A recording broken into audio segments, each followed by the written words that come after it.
Na aula de hoje, vou abordar dois tópicos muito importantes em sistemas embarcados e que muitas vezes trabalham juntos. Mas vamos explicar eles separadamente para maior clareza. Primeiro, vou falar sobre o conversor analógico digital, o conhecido como ADC, e depois vou explorar o acesso direto à memória, o DMA. Então vamos entender o que cada um desses faz e por que são tão importantes em sistemas embarcados. Então, o que é um ADC? Então, conforme aí o que está aparecendo na tela, né? Conversor analógico digital, o ADC, é um periférico que converte sinais analógicos contínuos em valores digitais. Então, pensa na leitura de um sensor de luz ou de temperatura. Ele converte esses valores em valores digitais para que o nosso microcontrolador consiga entender e processar, né? Então, onde ele é usado? Tá? Em diversos setores, né? Principalmente quando precisamos ler algum sinal de sensores. Né? Então, podemos citar ali sensores de temperatura, potenciômetros e sinais analógicos em geral. Ou seja, sempre que precisamos ler alguma grandeza física que varia continuamente. Quando você for escolher ou configurar um ADC, que às vezes, na maioria das vezes ele é interno ao microcontrolador, alguns parâmetros são bastante importantes de se observar. Tá? Primeiro, a resolução. Né? Então, isso determina a granularidade da sua leitura. Né? Quantos níveis digitais o ADC pode usar para representar o sinal analógico. Então, um ADC de 12 bits, por exemplo, vai oferecer 4.096 níveis. Mais bits vão significar maior precisão. Também é importante notar a taxa de amostragem, né, que diz o quão rápido o ADC consegue fazer as leituras. Né? Então, por exemplo, alguns STM32 possuem ADCs internos que atuam numa taxa de amostragem de 2,4 mega amostras por segundo, ou seja, ele consegue coletar 2,4 milhões de amostras em apenas um segundo. Né? Outro item que vale a pena ser citado é a referência de tensão, né? Também conhecido como VRF. Né? Qual é a tensão máxima que o ADC pode medir? Né? Qualquer tensão acima disso será saturada no valor máximo digital. Então, o VRF pode ser interno, externo, ou a própria tensão de alimentação do ADC ou do micro, né, o VDD. E ela define a sua escala de medição. Além desses três fatores que eu mencionei, também é importante observar a codificação no qual o resultado da conversão é entregue. Né? Por exemplo, ela pode ser binária, ou complemento de 2, né? Ou algum outro tipo de codificação arbitrária. Né? Tipo de entrada, single-ended ou diferencial. Né? Single-ended, ele converte em relação à tensão de referência. Né? E o diferencial, ele faz a diferença entre dois pontos. Né? Também é importante observar os modos de operação, se você está querendo apenas conversões simples, né? Ou se você quer fazer uma conversão continuamente. Né? Canais, saber a quantidade de canais que podem ser multiplexados por aquele ADC. Né? E se você tem algum esquema de varredura, né? um scan no qual eu posso fazer a varredura de vários canais no decorrer do tempo. O ADC sempre te dá um número digital bruto, né? Por exemplo, no conversor de 12 bits, né? O valor de 0 a 4.095. Para transformar isso numa unidade útil, em volts, por exemplo, podemos utilizar a fórmula que está aí.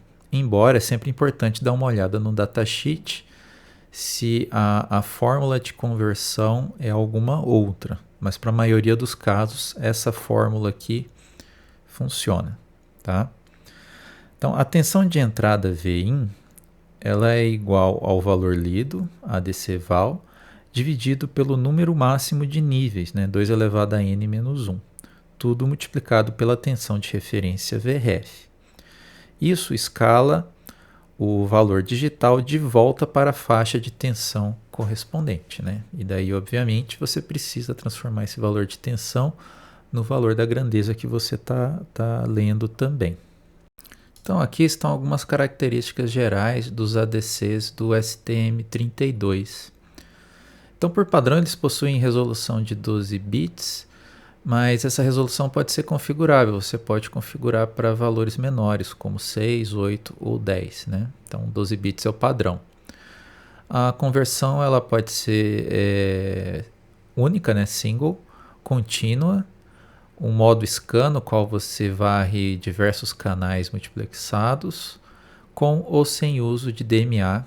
Isso a gente vai explicar mais para frente o que é o DMA. Velocidade, né? O STM32 possui taxas de amostragens relativamente elevadas, né? Podendo encontrar micros com ADCs com uma taxa de até 2,4 megamostras por segundo, mas isso varia de acordo com o modelo, né? Então você tem vários canais multiplexados, chegando a 15 canais aliás, 16 canais por ADC. Inclusive possui canais internos, né, para medida de temperatura interna e também da tensão de referência.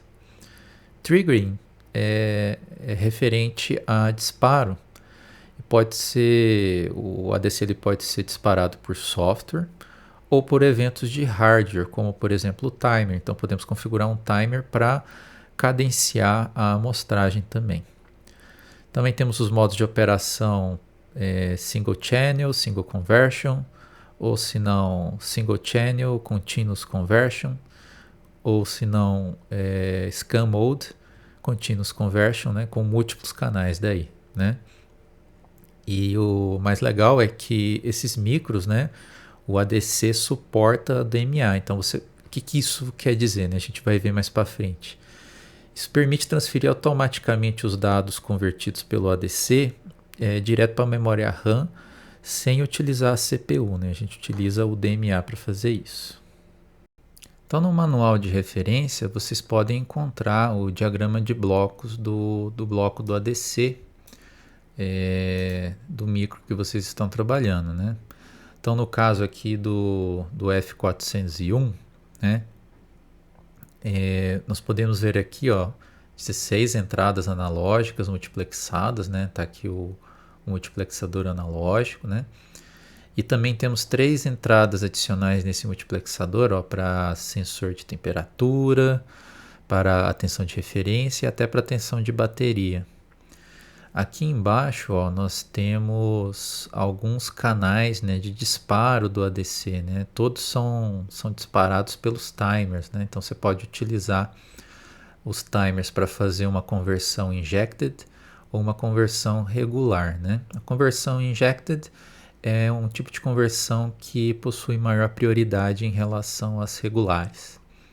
Por isso, nós possuímos 2 registradores para armazenar o resultado, um para conversão injected e outra para regular.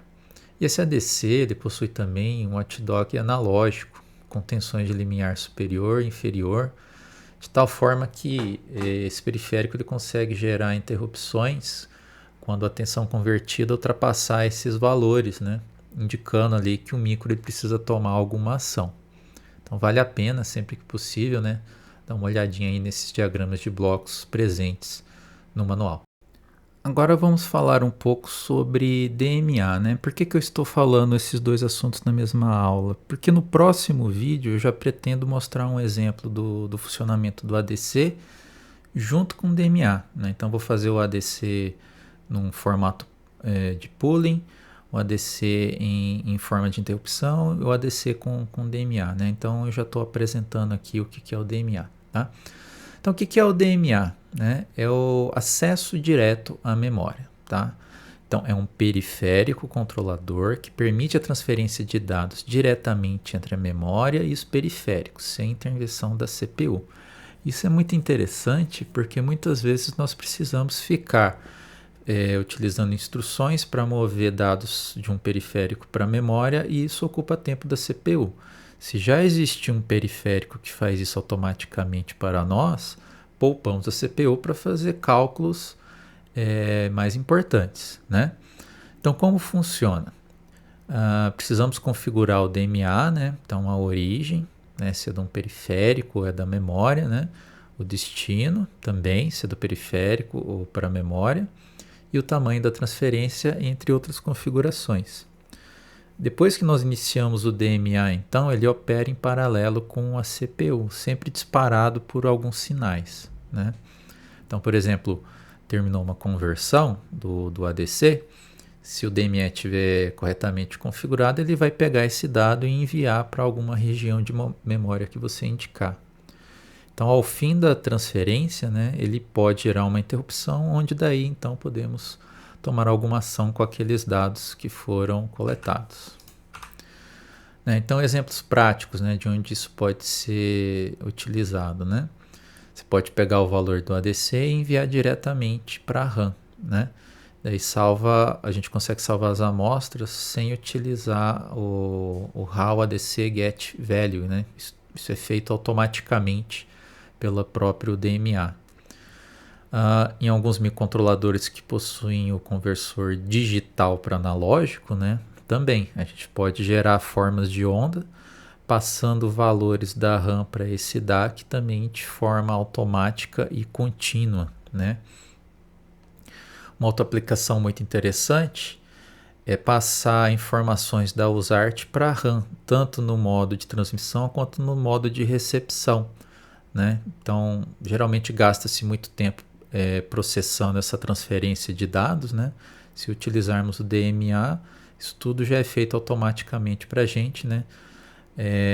Por meio da criação de buffers, e esses buffers são preenchidos pelo próprio DMA. Em alguns casos, dá para utilizar também, né, transferências da RAM para RAM, para mover blocos de dados de uma região para outra, daí com maior eficiência. Então, o uso do DMA traz diversas vantagens, né? Então, uma das principais é descarregar a CPU de tarefas repetitivas, né? Porque essa tarefa de transferir dados da RAM para o periférico ou do periférico para a RAM é muito repetitiva e pode ser muito onerosa no tempo, né? Então, se você tiver um periférico que já faz isso automaticamente, você guarda o CPU para fazer outras tarefas, né? E também vai permitir uma maior velocidade de transferência, porque daí o DMA é um dispositivo dedicado para transferência, né? Então isso vai ser muito importante em aplicações de tempo real, em sistemas embarcados, né? Onde o tempo é um fator crítico ali para a tomada de algumas decisões ou para a coleta de dados. Ok, modos comuns de operação do DMA. Então, nós temos o modo normal, onde você transfere de uma região de memória para o periférico ou do periférico para uma região de memória. Então, a região de memória ela pode ser um vetor. No modo normal, ele completa esse vetor e para. No modo circular, ele completa uma vez e reinicia do início, sempre gerando uma interrupção depois que ele completa uma dessas vezes, né? Existe também os modos Burst e Multibuffer para otimizar ainda mais a transferência em sistemas que exigem alta performance, né? Especialmente para periféricos muito rápidos, mas eu não pretendo entrar em detalhes nesse modo de operação aqui no curso. Então, recapitulando a aula de hoje, né? Primeiro falei do conversor analógico digital, né? Entendendo o seu papel em digitalizar sinais contínuos do mundo real e os seus parâmetros chaves, né? Como resolução, taxa de amostragem e tensão de referência. E na segunda parte eu abordei sobre o acesso direto à memória, o DMA, né? Que é um controlador que permite a transferência de dados entre memória e periféricos ou periféricos e memória, né? Liberando daí a CPU para aumentar seu desempenho no sistema. Então é isso pelo vídeo de hoje, obrigado por assistir até aqui e aguardo você na próxima aula, onde eu vou trazer uma atividade prática sobre o assunto.